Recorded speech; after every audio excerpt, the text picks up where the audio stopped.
Selamat berjumpa rekan-rekan dalam pelajaran kita pada hari ini. Mari sebelum kita mulai, kita menyerahkan semua kepada Tuhan Yesus Kristus. Kami serahkan Tuhan seluruh pembicaraan kami, pelajaran kami ke dalam tangan-Mu. Kiranya Roh Tuhan berkenan menuntun, membimbing kami semua. Kami persembahkan semuanya bagi kemuliaan nama Tuhan Yesus Kristus. Amin. Saudara sekalian yang dikasihi Tuhan, pada hari ini kita sekalian akan membahas berkenaan dengan kesetiaan di dalam memberitakan Injil melalui kehidupan sehari-hari.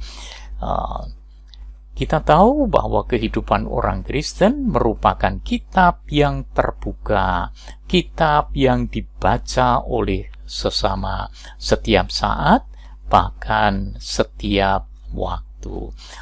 Sesuai dengan 2 Korintus 3 ayat yang ketiga, karena telah ternyata bahwa kamu adalah surat Kristus yang ditulis oleh pelayanan kami, ditulis bukan dengan tinta tetapi dengan Roh dari Allah yang hidup, bukan pada loh-loh batu, melainkan pada loh-loh daging, yaitu di dalam hati manusia.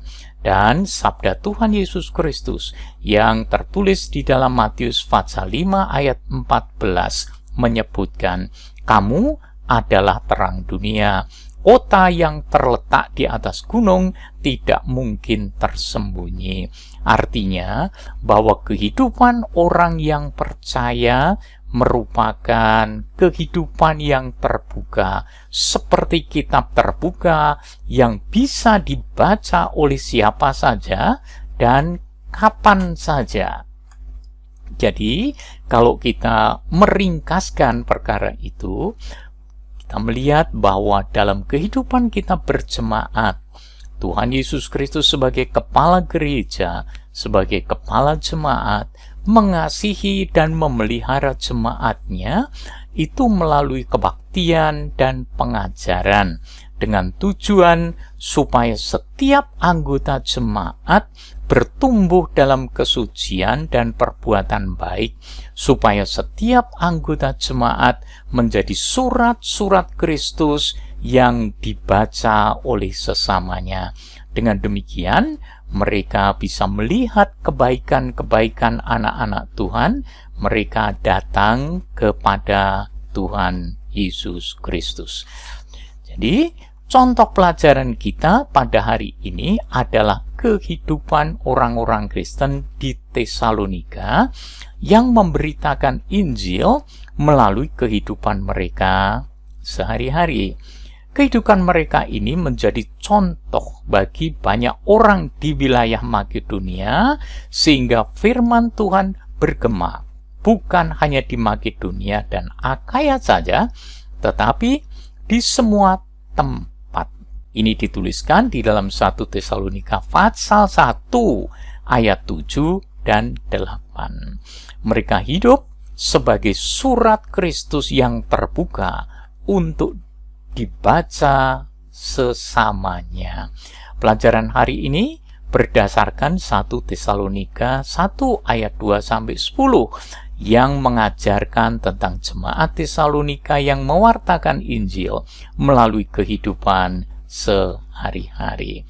Kita akan belajar pada bagian pertama, yaitu tentang kesetiaan dalam iman, kasih dan pengharapan melalui kehidupan orang-orang atau jemaat di Tesalonika.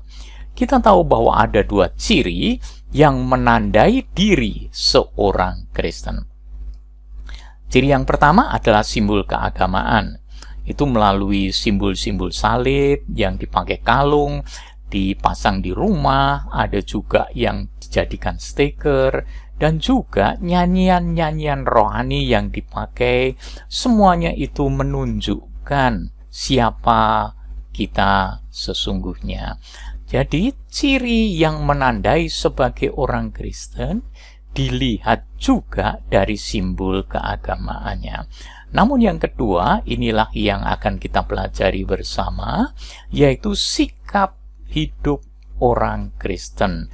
Dan inilah yang akan menjadi pokok pelajaran kita pada hari ini. Yang pertama memang kesetiaan dalam iman, kasih, dan pengharapan.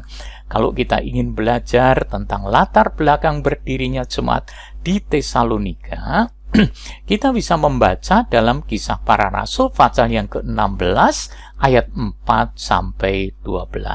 Kita akan menyaksikan di sana perjuangan Rasul Paulus dan kawan-kawan dalam menyampaikan berita Injil kepada orang-orang di Makedonia itu dan kemudian ke Tesalonika.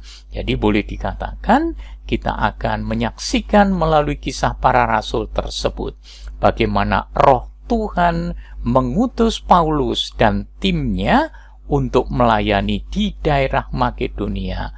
Kemudian mereka pergi ke Tesalonika. Pada waktu itulah ada pertobatan orang Tesalonika, dan pertobatan-pertobatan itulah yang menjadi kesaksian hidup ke seluruh Asia. Semuanya itu terjadi karena anugerah Tuhan Yesus Kristus melalui karya Roh Kudus telah mengubah hidup mereka, yaitu hidup orang-orang Tesalonika yang memiliki 3 ciri yang sangat khusus, yaitu tentang pekerjaan iman, usaha kasih, dan ketekunan pengharapan mereka kepada Tuhan Yesus Kristus. Saudara sekalian, kita bisa membaca itu dalam 1 Tesalonika 1 ayat yang ketiga. Nah, kehidupan yang diubah oleh Roh Kudus melalui kelahiran kembali inilah yang membuat Injil semakin menyebar luas ke banyak tempat. Saudara sekalian, jangan lupa kita pun sebagai orang-orang yang oleh karena anugerah Tuhan melalui Roh Kudus yang sudah dilahirkan kembali karena percaya kepada Tuhan Yesus Kristus dapat mewartakan Injil melalui kehidupan kita sehari-hari dengan cara meninggalkan kehidupan lama dan mempraktikkan kehidupan baru dalam Kristus melalui tutur kata dan perbuatan-perbuatan kita. Jadi, kita pun harus memiliki iman, memiliki kasih, dan memiliki pengharapan yang mewujud di dalam kehidupan kita, sehingga dapat dilihat dan dirasakan oleh orang lain. Kamu telah menjadi penurut kami dan penurut Tuhan, dan ini adalah catatan berikut. Dalam penindasan yang berat, kamu telah menerima firman itu dengan sukacita yang dikerjakan oleh Roh Kudus, sehingga kamu telah menjadi teladan untuk semua orang yang percaya di wilayah Makedonia dan Akaya. Ini tertulis di dalam 1 Tesalonika 1 ayat 6 dan 7. Ini menjadi catatan kita yang kedua, bahwa kesaksian hidup orang-orang Tesalonika telah menjadi berkat bagi orang-orang lain, karena kehidupan mereka telah menjadi berkat bagi semua orang percaya. Kita tahu hanya karena anugerah Tuhan Yesus Kristus mereka menjadi percaya. Inilah karya Roh Kudus di tengah-tengah orang-orang di Tesalonika. Hasilnya firman Tuhan bergema bukan hanya di Makedonia dan Akaya saja, tetapi di semua tempat telah tersiar kabar tentang imanmu kepada Allah. Demikian kata Rasul Paulus, sehingga kami, yaitu Paulus dan teman-temannya, tidak usah mengatakan apa-apa tentang hal itu. Jemaat Tesalonika mengetahui bagaimana perjuangan Rasul Paulus dalam melayani mereka, dan mereka sesudah menyaksikan perjuangan Paulus dengan luar biasa itu, mereka telah menjadi penurut kami. Artinya mengikuti teladan Paulus dan timnya, dan juga menuruti Tuhan. Artinya bahwa Mereka sesudah melihat perjuangan Paulus, apalagi perjuangan Tuhan Yesus Kristus untuk menyelamatkan mereka, maka mereka menjadi ikut meneladani kehidupan Paulus dan ikut meneladani kehidupan Tuhan Yesus Kristus. Sehingga disebutkan, walaupun dalam penindasan yang berat, kamu telah menerima firman itu dengan sukacita yang dikerjakan oleh Roh Kudus. Dengan demikian mereka menjadi yakin bahwa berita yang dibawa Rasul Paulus bukanlah berita sembarangan, tetapi merupakan berita yang benar dan itu datang dari Tuhan. Buktinya, meskipun mereka berjuang dengan begitu keras menghadapi tantangan, rintangan, dan penganiayaan, mereka terus menyampaikan berita itu supaya orang-orang Tesalonika mendapatkan juga keselamatan yang sejati. Akibatnya, kesetiaan mereka itu kesetiaan yang meneladani Paulus dan Tuhan Yesus Kristus, menjadi teladan untuk semua orang yang percaya di wilayah Makedonia dan Akaya. Kita tahu bahwa Makedonia itu terletak di utara dan Akaya itu terletak di daerah selatan. Dua provinsi itu di dalam peta cukup jauh jaraknya dari Tesalonika, namun kehidupan mereka tetap menjadi berkat. Akibatnya, firman Tuhan bergema bukan hanya di Makedonia, itu daerah utara, dan Akaya di daerah selatan saja, tetapi di semua tempat telah tersiar kabar tentang imanmu kepada Allah. Itu tertulis di dalam ayat yang ke-8. Kita belajar dari catatan ini bahwa kehidupan kita sepantasnya menjadi berkat, dan kasih Tuhan yang dianugerahkan Tuhan juga kepada kita seharusnya terpancar melalui hidup kita, sehingga melalui kita pun firman Tuhan bergema di mana-mana. Catatan kita yang ketiga, pada zaman ini kehidupan orang memang terlihat jelas di depan orang lain. Kebaikan dan keburukan kita akan mudah diketahui orang dengan berbagai cara, melalui media sosial, melalui pembicaraan orang-orang, dan sebagainya. Seolah-olah tidak ada sesuatu yang menjadi privasi kita. Seolah-olah semuanya dibukakan, baik kebaikan maupun keburukan-keburukan kita. Kehidupan Kristen juga menjadi terbuka. Apakah dia sungguh bertobat atau tidak? Berita-berita tentang kehidupan Kristen cepat sekali tersebar kemana-mana, melalui media sosial, melalui berita-berita lain yang disampaikan dengan berbagai cara. Kita tahu bahwa kehidupan orang-orang Tesalonika telah membuktikan pertobatan mereka dengan berbalik dari penyembahan berhala kepada Tuhan yang benar. Dan itulah berita yang tersiar di Makedonia, di Akaya, dan bahkan seluruh Asia. Pola hidupnya berubah dari cara hidup yang lama kepada cara hidup yang baru. Jadi, orang-orang Tesalonika itu membuktikan pertobatannya melalui perpalingan atau pembalikan arah hidup mereka, yaitu berpaling atau berbalik dari berhala kepada Allah yang benar dan hidup. Ini adalah anugerah Allah yang dikerjakan Roh Kudus. Tidak ada seorang pun bisa bertobat dengan benar kalau Roh Tuhan tidak menuntunnya. Jadi bentuk pertobatan mereka nyata adalah kesetiaan mewartakan Injil, ketekunan pengharapan akan kedatangan Tuhan Yesus kali yang kedua. Kesetiaan mereka terhadap kebenaran firman Tuhan telah mengubah cara hidup mereka yang lama. Mereka mengikuti setiap sabda Tuhan yang disampaikan kepada mereka.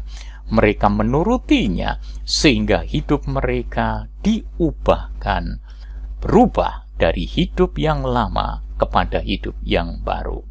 Kemudian harapan akan kedatangan Tuhan Yesus Kristus membuat mereka terus menjaga kekudusan hidup mereka.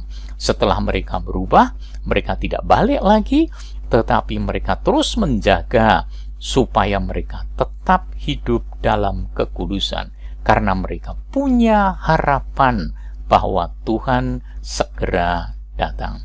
Setiap orang yang menaruh pengharapan itu, yaitu pengharapan akan kedatangan Tuhan Yesus yang kedua, kesetiaan mereka terhadap kebenaran firman Tuhan telah mengubah cara hidup mereka yang lama. Pengharapan mereka akan kedatangan Tuhan Yesus membuat mereka terus menjaga kekudusan hidup mereka, seperti yang disampaikan di dalam 1 Yohanes pasal 3 ayat yang ketiga. Setiap orang yang menaruh pengharapan itu kepadanya, yaitu pengharapan akan kedatangan Tuhan Yesus, menyucikan diri sama seperti Dia yang adalah suci. Jadi kesucian hidup menjadi kesaksian sehingga firman Tuhan tersebar sampai ke tempat yang jauh. Seorang pelaku firman akan memiliki kerinduan dan kesetiaan untuk mendengar, membaca, merenungkan, dan mewujudkan firman Tuhan dalam hidupnya.